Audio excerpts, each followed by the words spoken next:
হয়তো বাচ্চার কোনো প্রয়োজনও নাই, কিন্তু তারপরও বাচ্চাকে খুশি করার জন্য আমরা অনেক সময় অনেক কিছু দিয়ে থাকি। যে আমাদের প্রত্যেক কিছুর একটা লিমিট আছে, যে কতটুকু দিতে হবে, কতটুকু বাচ্চা সেলফ কন্ট্রোল করতে পারবে।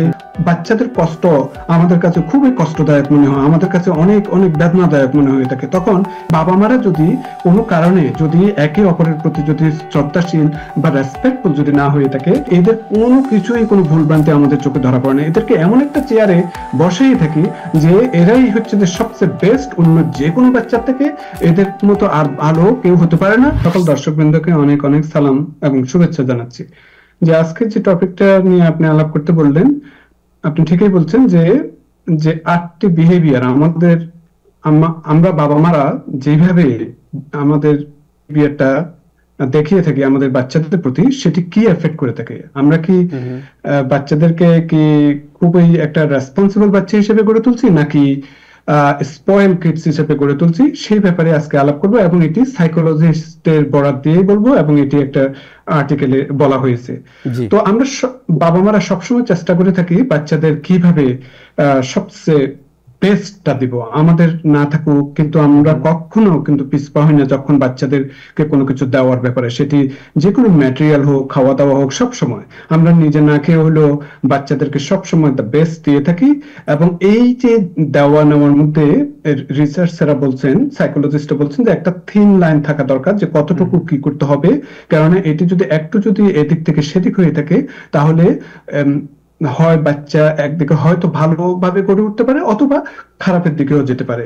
এগুলি কয়েকটি কারণ দেখেছেন। নাম্বার 1 যেটি বলেছেন সেটি হচ্ছে যে ওভার ইন্ডালজ। আমরা অনেক সময় এই যে অনেক ভোগান্তির মধ্যে পড়ে থাকি, যে এটি অনেক সময় হয়তো অনেক বেশি হতে পারে, আবার খুবই সফট হতে পারে, কিংবা মিডিয়ামও হতে পারে। তো এই যে বাচ্চাদেরকে যখন আমরা কোনো কিছু দিয়ে থাকি, ম্যাটেরিয়াল গুড, হয়তো বাচ্চার কোনো প্রয়োজনও নাই, কিন্তু তারপরও বাচ্চাকে খুশি করার জন্য আমরা অনেক সময় অনেক কিছু দিয়ে থাকি। এই যে ডিজায়ারটা বাচ্চার যে আছে, বাচ্চাকে হ্যাপি করার জন্য যে আমরা যে দিচ্ছি, সেটি কিন্তু অনেক সময় এটি কিন্তু বাচ্চার একটা হ্যাবিটে পরিণত হতে পারে। এটি কিরকম, এই যে দেওয়ার ব্যাপারে বাচ্চা যখন দেখবে যে আমি কোনো কিছু না চাইতেই দিয়ে দিচ্ছি, আমাকে হ্যাপি করার জন্য দিচ্ছে, এবং বাচ্চা তখন বুঝতে পারবে না এটি কি হার্ড ওয়ার্কের ভ্যালিউ, নাকি এটি কোনো রিওয়ার্ডস, নাকি কোনো এটির কোনো ইম্পর্টেন্স বহন করে থাকে। কারণ সে সব সময় চাওয়ার সাথে সাথে সবকিছু পেয়ে যাচ্ছে, এবং এটি অনেক সময় কিন্তু পরবর্তীতে কিন্তু ফিউচারে হয়তো এটি কিন্তু হয়তো অনেকটা ডিসঅ্যাপয়েন্টমেন্ট হতে পারে। এই জন্য যে কোনো কিছু যদি ও যদি ভবিষ্যতে যদি না পেয়ে থাকে, তখন সে অনেক ভোগান্তির কারণ হতে পারে। তো সুতরাং এটি একটি। তারপর নাম্বার 2, ওনারা বলেছেন যে they fail to set boundaries. Means যে আমরা কখনো একটা বাউন্ডারি সৃষ্টি করি না। বাউন্ডারিটা কিরকম, যে আমাদের প্রত্যেক কিছুর একটা লিমিট আছে, যে কতটুকু দিতে হবে, কতটুকু বাচ্চা সেলফ কন্ট্রোল করতে পারবে, কতটুকু অন্যের ফিলিংস এর প্রতি সে একটু এমপ্যাথি দেখাবে, এগুলো কিন্তু অবশ্যই বাউন্ডারি থাকতে হবে। একটা বাচ্চা যদি কোনো এই বাউন্ডারি গুলো যদি না জানে, তখন সে কনসেপ্ট অফ লিমিটটা বোঝার ব্যাপারে কিন্তু সে কিন্তু পরবর্তীতে কিন্তু খুব স্ট্রাগল করবে। যেমন আমি একটা এক্সাম্পল দিই, যেমন বয়স্ক লোকেরা হয়তো কথাবার্তা বলতেছে, তখন বাচ্চা হয়তো এর মধ্যে কথাটা বলতে লাগলো, কোনো ইন্টারফেয়ার করলো না।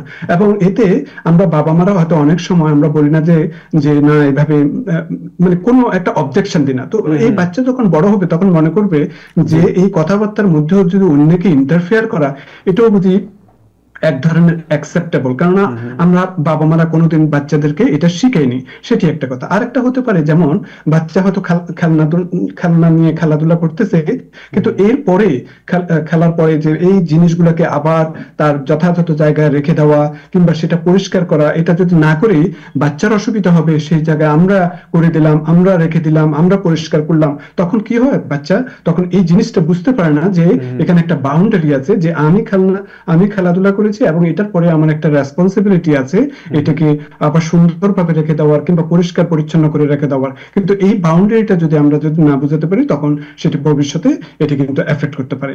তারপর নাম্বার 3 বলছেন যে they solve every problem for them means এখানে বলা হচ্ছে যে আমরা বাবা মারা যখন বাচ্চাদের কোনো ধরনের প্রবলেম হয়ে থাকে তখন সবসময় আমরা তার প্রবলেমটা সলভ করতে চেষ্টা করি, কারণ বাচ্চাদের কষ্ট আমাদের কাছে খুবই কষ্টদায়ক মনে হয়, আমাদের কাছে অনেক অনেক বেদনাদায়ক মনে হয়ে থাকে। তখন এদের যে কোনো কষ্ট যে কোনো কিছু দেখলে আমরা তখন সেটিকে আমরা সাথে সাথে আমরা প্রবলেমটা সলভ করার চেষ্টা করে থাকি। কিন্তু সাইকোলজিস্টরা বলছেন যে অনেক সময় এদেরকে একটু সুযোগ দেওয়া দরকার, একটু সময় দেওয়া দরকার, যে কি প্রবলেম হয়েছে, কি জন্য তারা ডিসঅ্যাপয়েন্টেড হয়েছে, যাতে তারা নিজের থেকে কোনো ধরনের এই প্রবলেমটা সলভ করতে পারে কিনা, কিংবা কোনো মিস্টেক থেকে কোনো লার্নিং করতে পারছে কিনা, এটি কিন্তু খুবই গুরুত্বপূর্ণ। কেননা যখন পরবর্তীতে স্কুল বা কলেজে যাবে কিন্তু এই বাউন্ডারির মধ্যে ওদেরকে থাকতে হবে, অনেক হয়তো মিস্টেক হতে পারে এবং এগুলি থেকে কিন্তু ওদের শিক্ষা নিতে হবে, কেননা তখন আপনি হয়তো প্যারেন্টস হিসেবে হয়তো এত কিছু হয়তো প্রবলেম গুলো আপনি সলভ করতে পারবেন না। সুতরাং তাদের এই যে ম্যাচুরিটি হওয়ার জন্য কিন্তু সাথে সাথে প্রত্যেকটা প্রবলেম যাতে সলভ করার ব্যাপারে ওনারা সাইকিয়াট্রিস্টরা নিরুৎসাহিত করেছেন। তারপর নাম্বার 4 বলছেন যে দে ডোন্ট মডেল গ্র্যাটিটিউড। এখানে বলেছেন যে চিলড্রেনটা হচ্ছে যে স্পঞ্জের মতো, চিলড্রেনটা যাই আমাদের চতুর্পাশে যাই থাকে সেটাই তারা শিখে থাকে। এখন বাবা মারা যদি কোনো কারণে যদি একে অপরের প্রতি যদি শ্রদ্ধাশীল বা রেসপেক্টফুল যদি না হয়ে থাকে, কিংবা বাবা মারা যদি ঘরের মধ্যে যদি যে ম্যানারটা আছে, যে প্লিজ শব্দ, থ্যাংক ইউ শব্দ এগুলি যে আছে সেটি যদি না দেখা হয়, তখন বাচ্চারা মনে করে যে এটা তো কিছুই না, আমার বাবা মারা এরকম করেছে সুতরাং আমিও এরকম করব। তো সুতরাং এই জিনিসটা কিন্তু ওদেরকে বুঝাতে হবে যে এক ধরনের গ্র্যাটিটিউড থাকতে হবে। হ্যাঁ, তো এই যে আচ্ছা নাম্বার 5 বলছে যে they fail to recognize and encourage empathy. Means এখানে বলা হচ্ছে যে যখনই কোনো বাচ্চা অন্য বাচ্চাদের সাথে খেলাধুলা করবে, হয়তো অন্য বাচ্চা হয়তো কোনো ধরনের যদি মন খারাপ করে থাকে, কিংবা অন্য বাচ্চাটা যদি আপনার বাচ্চা যদি খেলনাটা যদি একটু শেয়ার করতে চায়, যদি তখন যদি না দেওয়া হয়ে থাকে, কিংবা ওই রেসপেক্ট বোধ বা ওই এমপ্যাথি যদি না থাকে, পরবর্তীতে ওরা কিন্তু খুব কঠোর হয়ে যায়। তো এই ক্ষেত্রে বাবা মাদেরকেও একটু সচেতন হতে হবে, যাতে কোনো অবস্থাতে যাতে বাচ্চা যদি কোনো ধরনের মুড়ি হয়ে থাকে, কেন মুড়ি হয়েছে, বা অন্য বাচ্চা কেন কান্না করছে, মানে নিচের বাচ্চাদেরকে বলা উচিত যে ওই বাচ্চাকে একটু এমপ্যাথি দেখানোর জন্য এবং তার ফিলিংসটা শেয়ার করার জন্য এগুলা কিন্তু থাকতে হবে।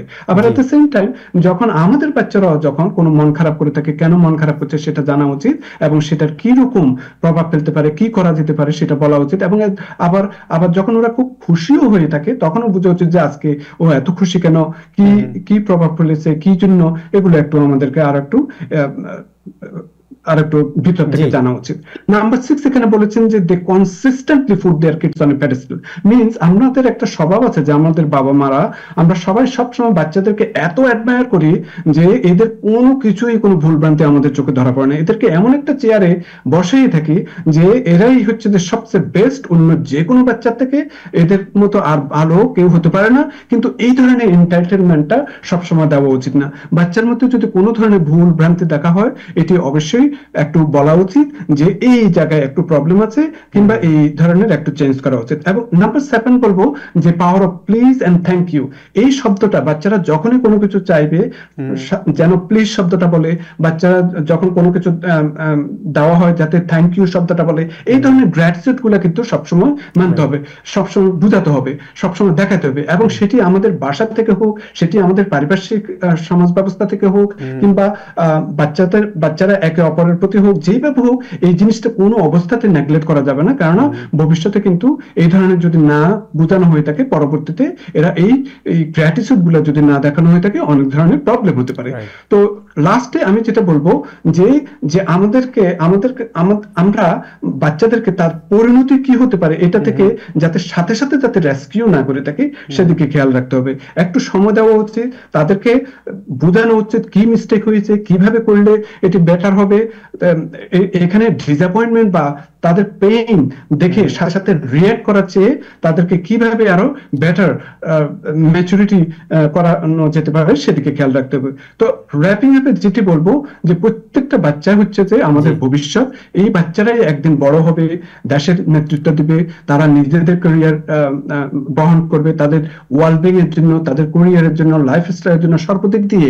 তো আমরা যদি ছোটবেলা থেকে যদি একটা যদি বাউন্ডারি যদি ফিট করে থাকি, আমাদের মধ্যেই যদি বড় থেকে কতটুকু দেওয়া উচিত, কতটুকু দেওয়া উচিত না, যে পৃথিবীতে সবকিছু চাইলে যে সাথে সাথে দিতে হবে, পৃথিবী আমাদেরকে যেরকম প্রত্যেক কিছু দেয় না সেটিও বোঝাতে হবে, এবং বাচ্চারা যাতে ভবিষ্যতে যাতে আরো বেটার চিলড্রেন হিসেবে গড়ে উঠতে পারে।